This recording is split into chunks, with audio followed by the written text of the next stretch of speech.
else you talk about in the book, which I found quite fascinating, was the placebo effect and the nocebo effect. Yeah, yeah.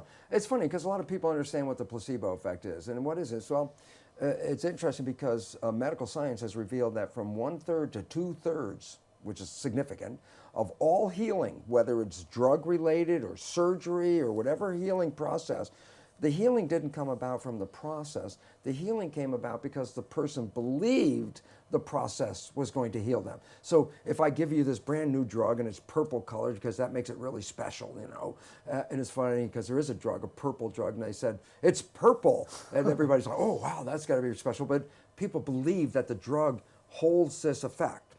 And you give a person this drug, and all of a sudden they heal themselves and they say, yeah, the drug did it. And then you tell them later, but it was just a sugar pill. That healing didn't come from the drug. It came from the belief in the drug. So the belief in healing is what heals you. So it comes back to the mind again, doesn't it? Yeah, it's again the power of belief. In this case, it's a very positive belief that this procedure, drug, or whatever is going to heal me. But what people haven't talked about, because everyone knows about the placebo effect, is that the placebo effect is based on a positive thinking. What is the consequence of negative thinking? Well, science has a term for it, but it hasn't really come out in the public. It's called the nocebo effect. And the nocebo effect has been revealed by science that a negative thought can not only make you ill, but a negative thought could also kill you. You can be scared to death in a real sense, okay? And why is that important? Because it turns out it's not just the positive thought of a placebo that's influential. The negative thought works the same way with the same power, but in the opposite direction. So basically, it's not placebo, nocebo. It comes down simply this: it's the power of thought. And a positive thought will move you in a healing direction, and a negative thought will move you into an illness direction. But before I get off that topic, I don't want people to go out there in the audience and go, oh, one of those positive thinking kind of guys. And it's like, it's more than just positive thinking. It's a commitment and an intention of positive thinking. It also really needs the support of your subconscious belief. Because if your subconscious belief is going, oh, that new age weirdo stuff, if that's what your subconscious is programmed to believe, and yet your conscious mind is the one that says, I will think positive thoughts, and I go back to the data. Only 5% of your life is coming from the conscious mind. So if you're only entertaining a positive thought with your conscious mind, you're only contributing 5% of that to your life. 95% of your life is still coming from the subconscious. And if the subconscious doesn't hold those beliefs, then you're actually fighting yourself and not likely to realize the expression of a positive thought. So let's look at this again practically. So someone's not feeling well, they've got, I don't know, they've got the flu, or they've got something wrong with their stomach or something. What should they practically do? They should presumably go to the doctor and get a diagnosis. Would you go along with that? I'm just trying to see where this goes in day-to-day life. Well, I wouldn't say don't go to a doctor, but I say before you go to a doctor, just look around and think about this. What's going on in your life? Where the stress is coming from? Because it's almost your physiological expression is a complement to your life experiences. Those people that are happy are healthy. As I said, when you're in the honeymoon, you didn't get sick in the honeymoon. That's when you're absolutely healthy. But when you got caught back up into real life, that's when illnesses start to occur. So we always look at, oh, I must be sick. There must be something wrong with my biology. When it turns out, it didn't begin with your biology. Only about 2% of illness is actually connected to genetics, let's say. 98% of illness is not just genetics, it's environment. So when a person says, oh, I have the breast cancer gene, and people think, oh, I'm going to get breast cancer. And I say, well, wait. 50% of women that have the breast cancer gene get cancer. What about the 50% that have the gene and didn't get the cancer? And we never study that side. We only study the side that got the cancer. And you find out, well, what is it that the 50% do that don't have the cancer yet have the gene? What's different? The answer is their lifestyle is different. Their stresses, their fears, their concerns are not the same as the one that get the illness. The genes are like give you a propensity to get a disease, but that propensity is based on how you perceive life. And it's interesting, studies show that when children get adopted into a cancer family, the adopted child will get the cancer with the same percentage or probability as any of the natural sibling.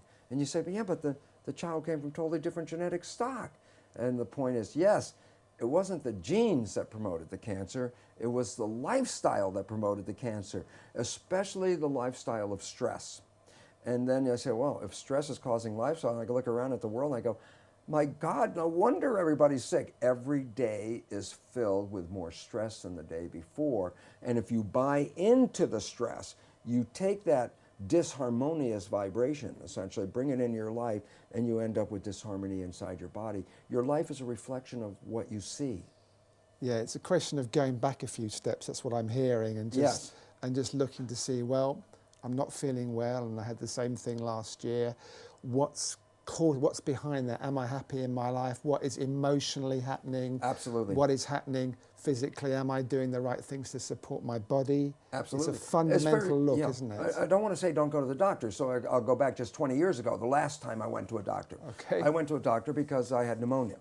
And I said to myself, well, yeah, I can see why. At that moment in my life, there was so much stress going on in my life that I could see I had opened my system up to that. But then I also realized, okay, well, I can, handle this with my consciousness.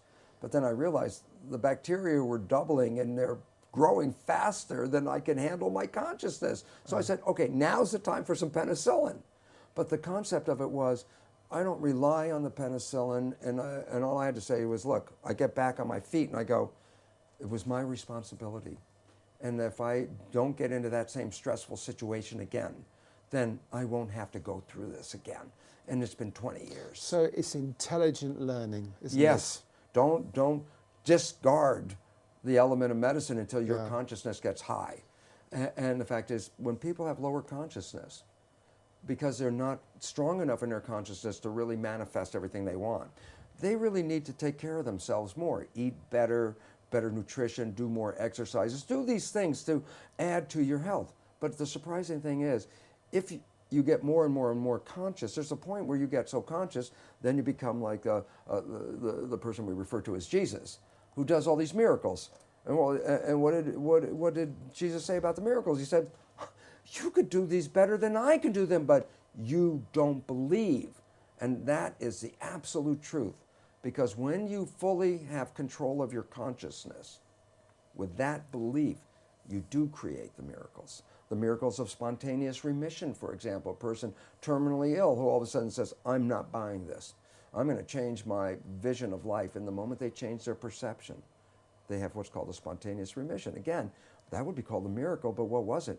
Taking full control of consciousness and manifesting a life of being fully conscious and present, and seeing what brings harmony into your life, and avoiding or eliminating as best you can any of the disharmony that exists on the outside, because disharmony will make disharmony inside. Yeah, how I'm hearing this is the subconscious you talked about early is often unconscious. Yes. And by what you're talking about, the subconscious, the unconscious becomes conscious. Yeah. And through that, change can happen. Where the consciousness can go back and review it, because the consciousness is the one that has a perspective. And you become your subconscious. So it's very interesting, because what I talk about is, look, people healed themselves innately for 1 million years before there were medical schools, okay? Because we are innately able to heal ourselves. You cut yourself, you don't really need a doctor to heal the cut. The cut heals by itself, and all the illnesses can. But then I say, but your subconscious, which was programmed the first 6 years, go back to the 6 years. And I would say, in a conventional family, that when a child got sick in the family, or any member of the family got sick, the conventional phrase they heard was, oh, we have to take Billy to the doctor. Mom has to go to the doctor. What did we learn? That's a program. It says, if I am sick, it didn't say heal yourself. That wasn't the lesson. The lesson was, when I am sick, I have to go see this doctor. And here's the joke, which I like about it, because you ask a lot of people that get sick and go to the doctor and ask them, they say, you know, it was really funny. I got well on the way to the doctor, or I got well waiting in the doctor's office. And I go, you know, that's funny, but it's not a joke for this reason. You were always able to heal yourself until you got a program. What was the program? Go to the doctor.